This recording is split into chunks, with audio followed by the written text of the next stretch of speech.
हाथ कानों तक उठाकर छोड़ देने हैं। हाथ बांधने नहीं हैं बल्कि खुले छोड़ देने हैं। फिर इमाम दूसरी तकबीर कहेगा तो आपने फिर से हाथ कानों तक उठाकर छोड़ देने हैं। और जब इमाम तीसरी तकबीर कहेगा तो आपने हाथ कानों तक उठाकर बांध लेने हैं। खुले नहीं छोड़ने, बस आपने सिर्फ 2 तकबीरों में ही हाथ खुले छोड़ने हैं और तीसरी तकबीर में आपने हाथ बांध लेने हैं। उसके बाद इमाम सूरह फातिहा पढ़ेगा। सूरह फातिहा पढ़ने के बाद इमाम किसी और सूरत की किरात करेंगे और फिर रुकू और सजदा करके पहली रकत मुकम्मल हो जाएगी। पहली रकत मुकम्मल होने के बाद दूसरी रकत के लिए उठते ही इमाम किरात करेगा, यानी सूरह फातिहा के बाद कोई और सूरत पढ़ेगा।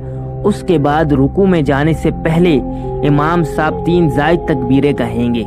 जब इमाम पहली तकबीर कहेगा तो आपने हाथ कानों तक उठाकर छोड़ देने हैं और जब इमाम दूसरी तकबीर कहेगा तो आपने हाथ कानों तक उठाकर छोड़ देने हैं और जब इमाम तीसरी तकबीर कहे तो आपने फिर से हाथ कानों तक उठाकर छोड़ देने हैं। यहाँ जो 6 जायद तकबीरें थी वो मुकम्मल हो जाएंगी।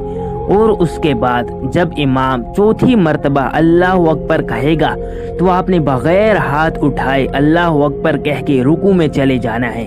उसके बाद बाकी सारी नमाज बाकी दूसरी नमाजों की तरह ही पढ़नी है। तशहद के बाद इमाम साहब के साथ सलाम फेर कर आपने नमाज मुकम्मल कर लेनी है।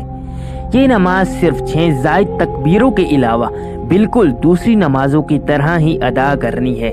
जैसे कि 3 तकबीरें पहली रकत में सना के बाद और फिर 3 तकबीरें दूसरी रकत में रुकू में जाने से पहले। नमाज के बाद